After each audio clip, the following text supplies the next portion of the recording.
Good morning, friends. All right, let's continue our talk about UFO UAPs, and let's talk about the metallic globes right now. And I made a video talking about a potential neutron drive and why I think it's not being used. So you can refer to that. There's been a lot of talk of magnetic drives. Now, we don't have a magnetic drive that can do what these globes are demonstrating. There are experimental models where objects, levitate like this and move here and come down, and we have a maglev drive where a train can be picked up, but there are tracks. There has to be an infrastructure, all right, for most of what I know. And I am not claiming an exhaustive, extensive knowledge of magnetism, all right? Let's be for real here. But here's what I do know. The Earth has a magnetic field. Most bodies in this universe that are big enough have some type of magnetic quality. For example, an asteroid does not have a molten core rotating, which is what causes the Earth's magnetic field. But it is metallic and therefore has interactions with magnetism, right? Our sun has magnetic fields because of all the nuclear reactions, and we suspect there's a lot of movement inside the sun, all right, and all stars. And Jupiter has a magnetic field. Io has a form of volcanism, so I suppose it has a magnetic field, and so on and so forth. So, if a technology is powerful, which means it is advanced, but let's just talk about its power, and is compact enough, it is conceivable that these globes use magnetic interactions. Now, I'm going to say that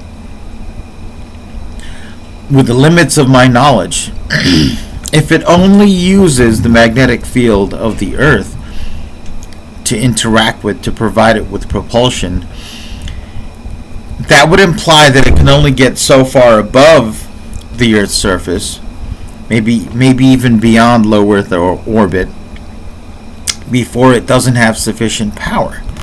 And one would think the more mass it has, the shorter the range, right?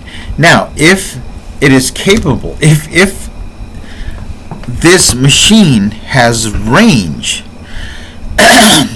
one could assume that it is able to interact with not just the Earth's magnetic field, but the moon, the sun, the other bodies in our solar system, heck, maybe even the entire galaxy or the entire universe.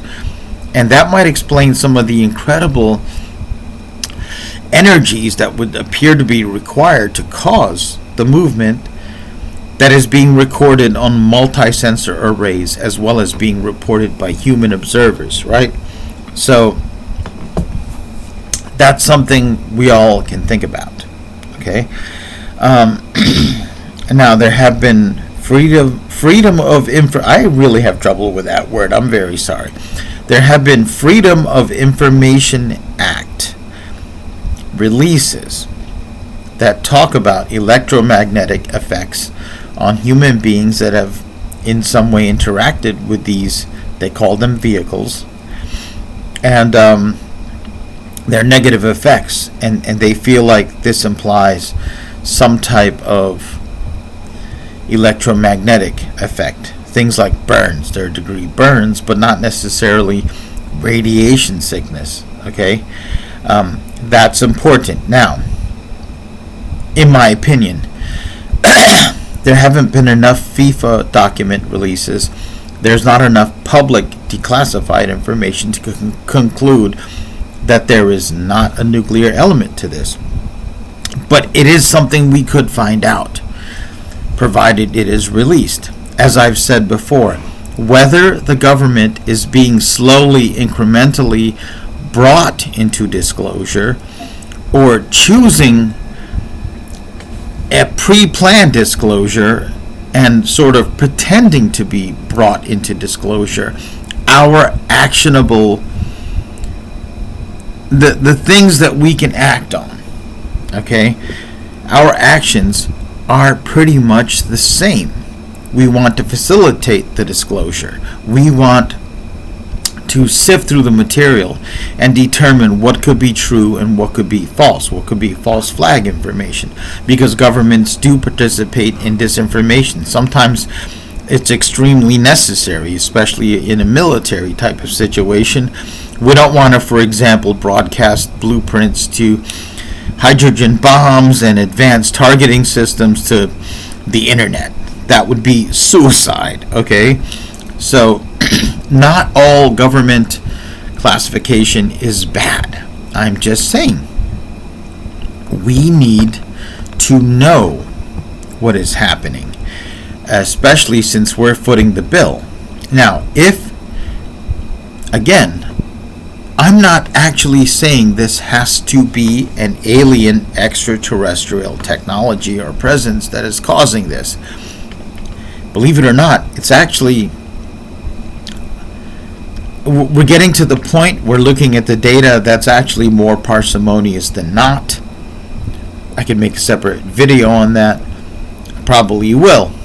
But it could also be a myriad of other things. For example, if there is a civilization on this planet possessing this type of technology that exhibits great power, great maneuverability, great potential energy, this civilization, given motive and industrial capacity, would dominate the earth and would easily do it.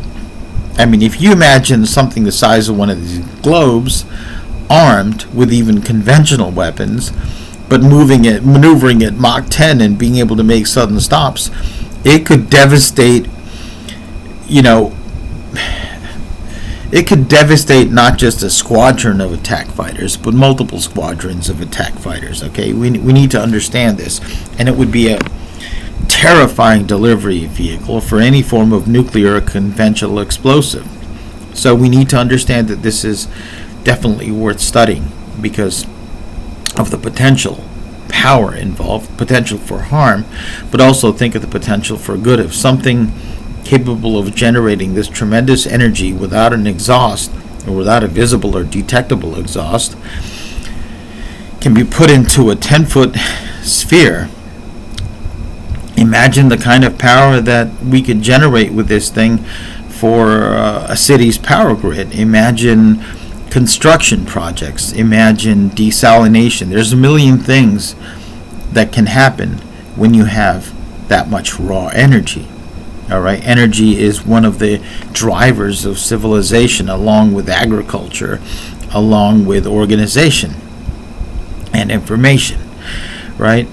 So what if it is a civilization on this planet that shares the earth with us, a human civilization, but that it somehow has maintained its secrecy, but not that great secrecy, huh? We definitely need to develop a type of communication with them. It's suicidal not to. It's suicidal not to be aware of dangerous power, and suicidal not to, if that dangerous power is intelligently directed, to not come to some sort of understanding with them. The understanding could be, what do we need to do to not be in your way? Or, what do you want? Or, why don't you want much? What's going on? Can we have some of this? So, it could be a United States government program. What if we have had this capacity all along? Because reports of this go back very far, even into the last century, for multiple decades, probably even before. There's a potential that some of this has existed before the foundation of the United States, okay? But if this is something the United States government has, and it is exclusive to the United States government, we really need to talk we really need to hold some people accountable, because we have fought multiple wars where this technology would have been incredibly decisive, where this technology would have spared so many American lives. We have had so many crises. For example, the Arab oil embargo. I think that was there was one in 1973, and I think there was one later in the late 70s. We had an energy crisis. Well, if we had this type of energy all along, we wouldn't have had an energy crisis, would we? Okay, we've had things like Hurricane Katrina, where this type of power applied to, bulldozers and construction machines could have done some incredible rebuilding and rescue work. So if we have this technology and we haven't been using it, that's criminal negligence. Look at how long the war in Afghanistan lasted. Look at all of our drone strikes that, killed entire families at weddings, and some of them, I don't doubt, were misidentified. So we might have just wiped out entire families for no doggone good reason, because we thought somebody was there and that person wasn't there. If we had technology this precise, we could have used that precision to execute our foreign policy objectives and our military objectives in a far more efficacious manner. Okay? So either way, our actions as people interested in this topic, in investigating this topic, and in utilizing this topic to increase the net good, our actions are the same. We want to understand. We want free and open disclosure. We want communication. We want discernment. We want to know what is true, what is false. We want accountability. Our actions remain the same, especially amongst civilian academicians and scientists, because once it is understood, and I think it is being understood, that this is legitimate, this is a legitimate occurrence and a legitimate field of study and a legitimate domain now for science to investigate. We need to fund research into this type of stuff. For example, if there are samples of alien craft and technology, well, now our academic institutions like Rutgers, I went to Rutgers, which is a fantastic research institute, Rutgers University in New Brunswick, New Jersey. It's a premier research institution. There's a lot of science being done there, and most of the science experts, let's just say, when I went there, would have thought this is nonsense. But now if they know it's true, they can begin investigating materials. They can begin looking into technologies. If there are biological samples, if there are bodies, whatever. Now the scientific community can begin unraveling it and increase our understanding and our capabilities, right? And this may enable us to better communicate with whatever is causing this and achieve some type of understanding, some type of a truce, some type of trade agreement, or at least a coexistence. It's important. Again, even if all of this investigation reveals that we are still, quote unquote, alone in this universe, that this is not from an extraterrestrial intelligence, but other things, or another thing, but that is local, that is indigenous to this planet. We increase our knowledge of our planet.